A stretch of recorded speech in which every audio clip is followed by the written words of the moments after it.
think the president was addressing your remarks specifically. You were out front with that analysis on some of the Sunday shows, talking about how you believe, and statistics tend to show from time to time, that dependency breeds, contentment to a certain extent, and you believe that the more benefits and the longer unemployment insurance specifically goes on, the less likely people are to feel a sense of urgency and get out there and look for jobs. Well, the president, I think, as typical of most liberals, he plays the big-hearted, small-brained policy statements.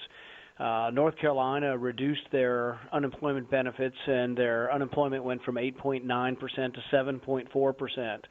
South Carolina did the same thing, reduced their unemployment 3.5 points. Missouri did the same thing, reduced their unemployment benefits, and their unemployment went down 2.5 points.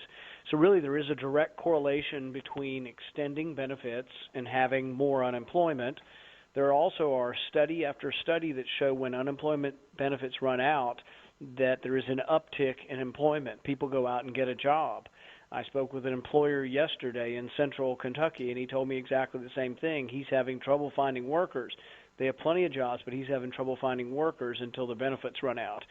So, they can deny the studies all they want, but I think it shows that they don't truly care about the unemployed. All of the studies also show that the longer you are unemployed, the less likely you are to get a job. So if an employer looks at somebody who's been unemployed for 2 months and someone who's been unemployed for 2 years, the employer almost always, regardless of skills, chooses the guy that's only been out or the woman that's only been out of work 2 months. And so they can ignore all of these facts, all of these studies, but that's why unemployment is still, 7%. We've got 6 million people that have been unemployed for over 6 months, and black unemployment is twice what white unemployment is. So, they can make all these emotional arguments, but their policies haven't worked, and unemployment is still a horrific problem in our country. Senator, were you disappointed that 6 Republicans voted with the Democrats today in the Senate to clear the first hurdle? Well, I'm disappointed in the sense that I don't think Harry Reid's going to allow any amendments or any ability to pay for this. We've spent over $230 billion on unemployment benefits over the last 6 or 7 years, and that adds to the deficit, which causes rising prices. The people who are least able to absorb inflation, with food prices rising, with gas prices rising, are the poor and those on fixed income, senior citizens on fixed income. So on the one sense, they have this big heart. They're going to help all these people.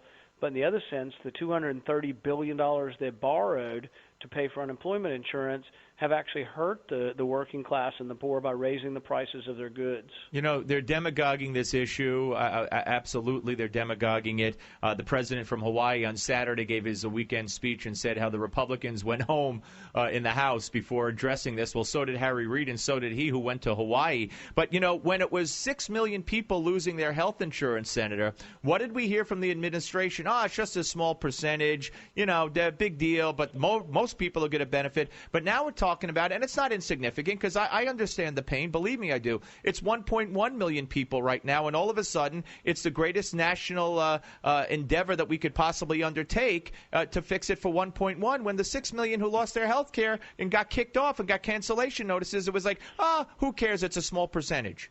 Well, the real question is, how do you create jobs for these folks? How do you create jobs for the long-term unemployed?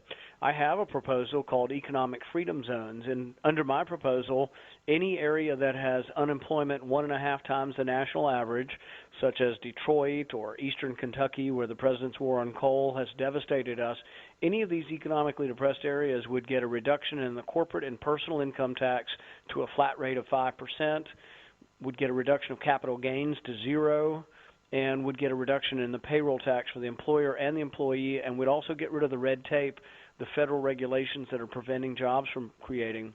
And that's a real solution. Extending unemployment benefits is a patchwork.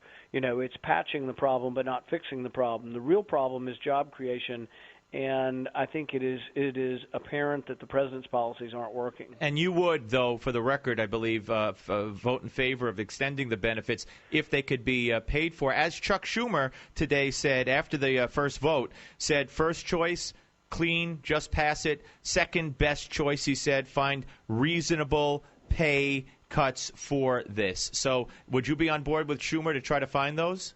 Yeah, if it's paid for, and if we do something to try to create jobs, that would be a win-win situation.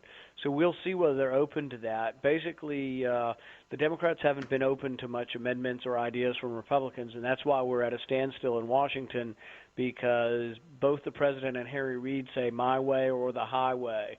They want everything they want, and they don't really want any compromise. That's been the whole problem with Obamacare.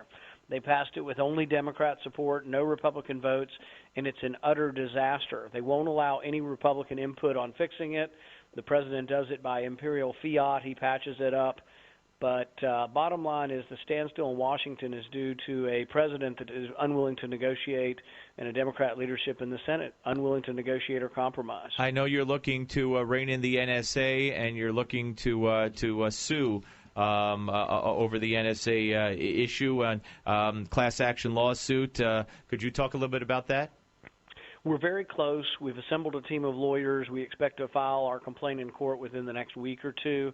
We have over 250,000 people who have signed up for the lawsuit, and I've told people that the class or nature of people can apply is pretty wide open. You have to own a cell phone. So if you own a cell phone in America, you've probably had your records taken by the government. And I think there really is a constitutional debate in question whether a single warrant from a judge can apply to millions of people's phone records. So how do I sign on? If I'm interested, I have a cell phone. How would I sign on to that class action? Go to my Facebook, and there's a link on my Facebook to the website, or the Rand PAC also has a website. But if you just go to my Facebook, we have a sign-up link on the front page. You're very generous with your time. I want you to respond to this. It's in reference to this NSA and your approach to it. Here's Congressman Peter King the other day. People like Rand Paul are putting American lives at risk. That if we listen to Rand Paul and follow his policies, Americans could die, because the NSA has stopped attacks against the United States. Right here in New York, the Zazi attempted subway attack in 2009 with liquid explosives was stopped primarily by the NSA. If Rand Paul had been around and we listened to him, hundreds of New Yorkers would be dead today. That would be on his conscience. Or maybe it wouldn't be. Maybe it wouldn't bother him. I don't know. The fact is he has to realize there's an impact from what he says. If we follow his policies, it's going to lead to the death of Americans. What do you say to Congressman King? You know, I think there'll always be people who succumb to fear and are ready and willing to trade their liberty for security. But I think there are serious constitutional questions here, and there are questions of whether or not you do have an expectation of privacy. For example, your visa bill is a third-party record. Should you have no expectation of privacy, think of what's on your visa bill. They can tell whether you gamble, whether you smoke, whether you drink, what magazines or books you read. Do you go to a psychiatrist? What are the medicines you buy? All of that's on your visa bill, and according to these people who don't seem to be too concerned about your liberty, they don't really care who looks at it. And I find that problematic, and I think that the question of whether or not the Fourth Amendment says that warrants should be specific to the person and the place and the items, it's pretty clear to me that a warrant for 1 million people's phone records is not a valid warrant.